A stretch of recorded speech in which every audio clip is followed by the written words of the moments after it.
Muito bem. Como nós já falamos anteriormente, né, em outros momentos, lá na disciplina de Direito Ambiental, você tem um critério, e isso já está, vamos assim dizer, pacificado, né, pelos julgados do Supremo Tribunal Federal e dos demais tribunais brasileiros, né? Qual que é a ideia central, né? Porque há esta distribuição de competências, sejam elas legislativas ou administrativas, no texto constitucional para os entes da federação, entenda, União, estados, membros, Distrito Federal e municípios, porque há um princípio de predominância do interesse.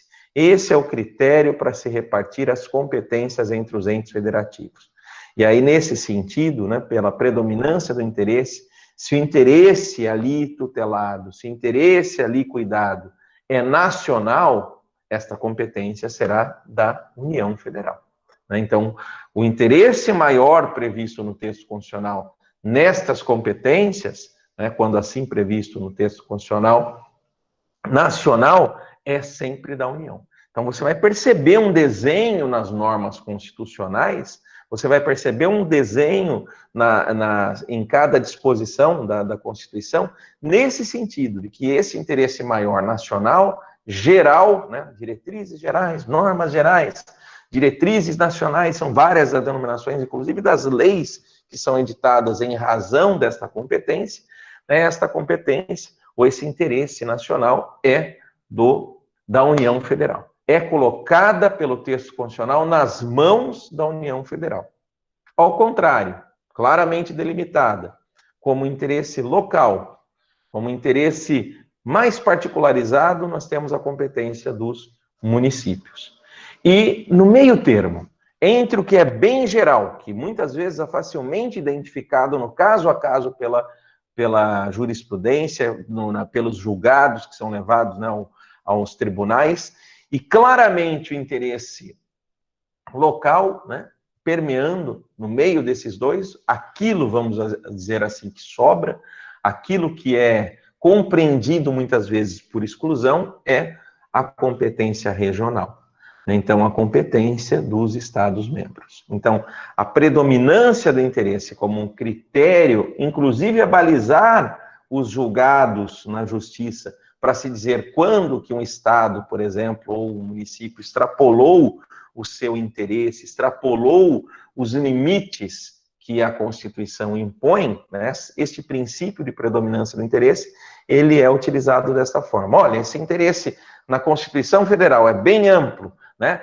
Pela análise desta lei da União Federal, ela não desceu a detalhes, ela não invadiu, portanto, a competência do Estado ou do município, nós temos aí um interesse nacional, geral, claramente definido. Ao contrário, é um interesse bem local, bem individualizado do município, ora, então aí nós estamos diante do exercício de competência municipal. E, entremeando esses dois, né, muitas vezes por exclusão.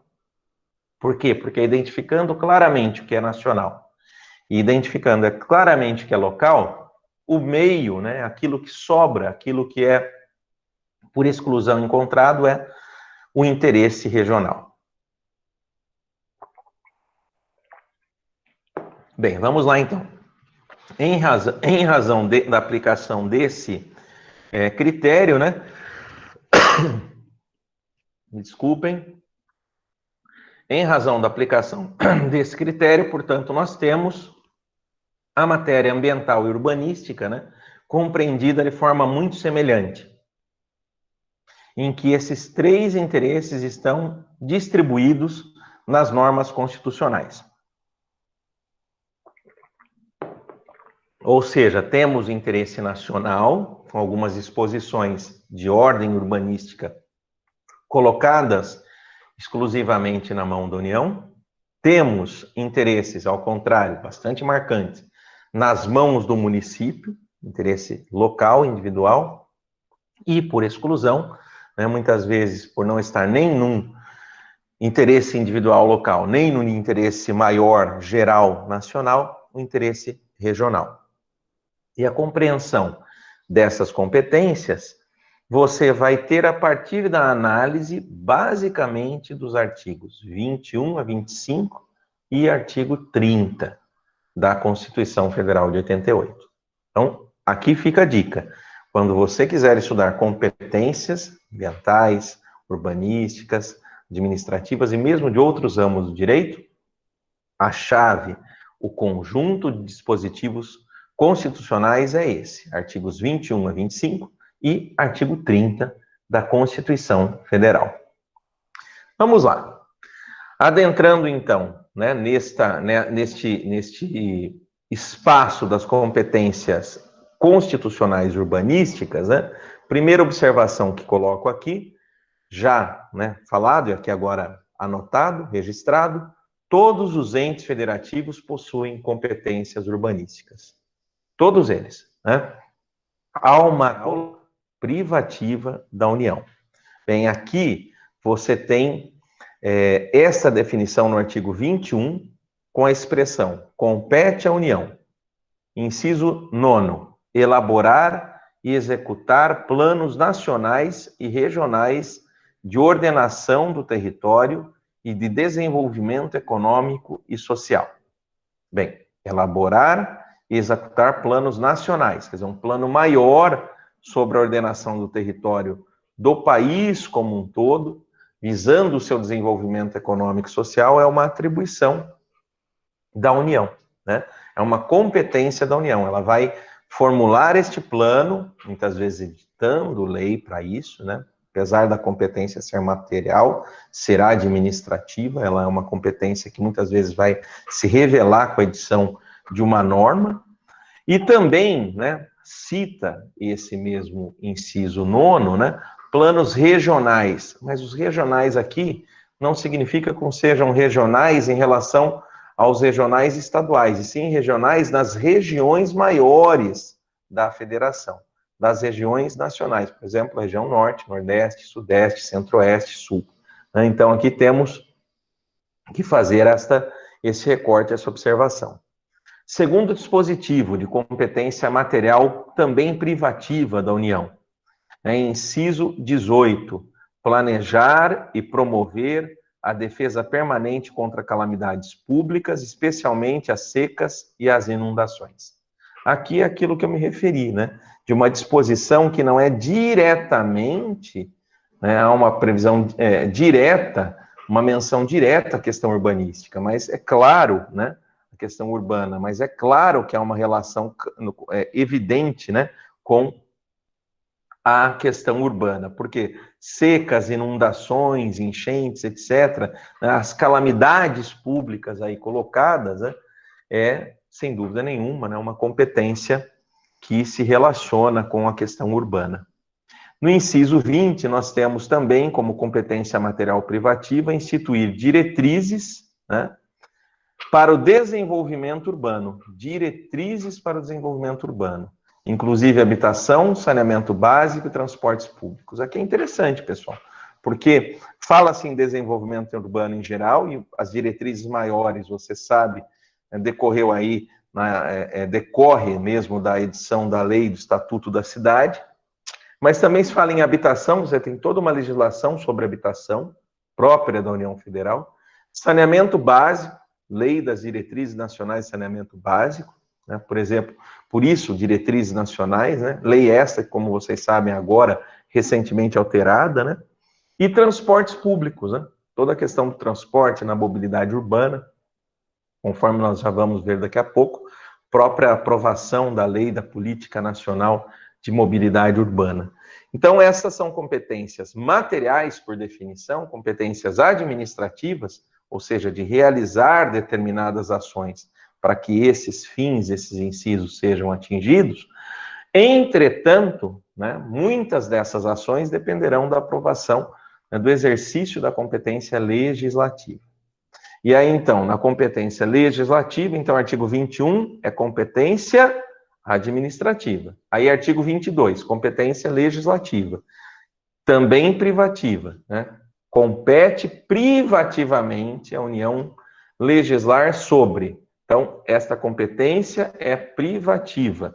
Por definição do direito constitucional, a competência privativa é diferente da competência exclusiva. Competência exclusiva é aquela em que o ente federativo não poderá delegar. A competência privativa é aquela em que o ente federativo poderá delegar, tanto que no próprio parágrafo único desse mesmo artigo 22, nós temos a comprovação disso, né? Com a disposição lei complementar, ou seja, lei complementar federal, apresentada a partir de projeto de lei do governo federal, aprovada no Congresso Nacional, Câmara dos Deputados e Senado Federal.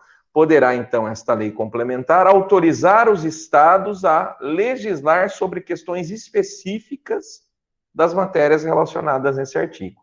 Na verdade, né, esse artigo 22 prevê uma série de matérias que são competência legislativa privativa da União Federal. Eu estou apenas destacando aquelas urbanísticas. Então, a primeira delas, inciso 2º, desapropriação. Desapropriação, eu pergunto, é matéria urbanística? Lógico que é matéria urbanística. É matéria urbanística, pois a desapropriação é um dos instrumentos urbanísticos justamente para se fazer, para se implementar, né, as disposições do Estatuto da Cidade.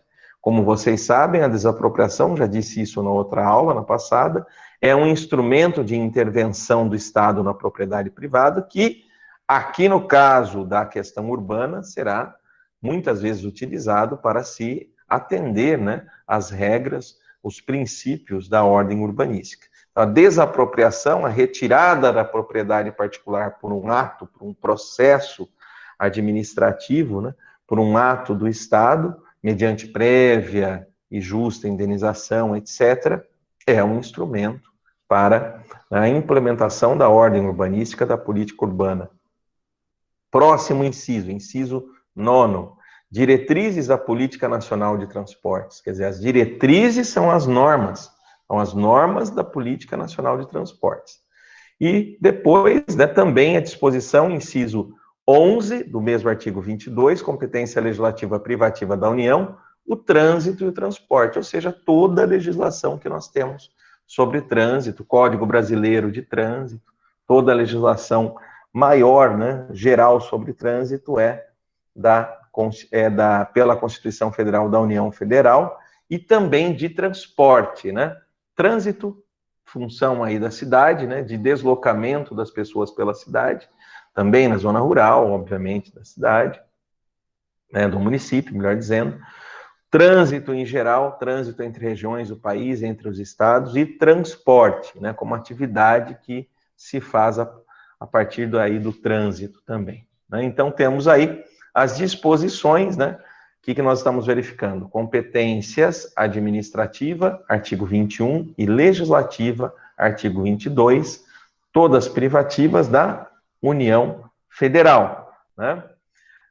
Mesmo sendo competência legislativa privativa, o próprio texto constitucional nos autoriza que, em alguma medida, a União abra mão, entre aspas, dessa competência privativa, delegando assuntos específicos dela para os estados e municípios, aí como colocado no parágrafo único do artigo 22.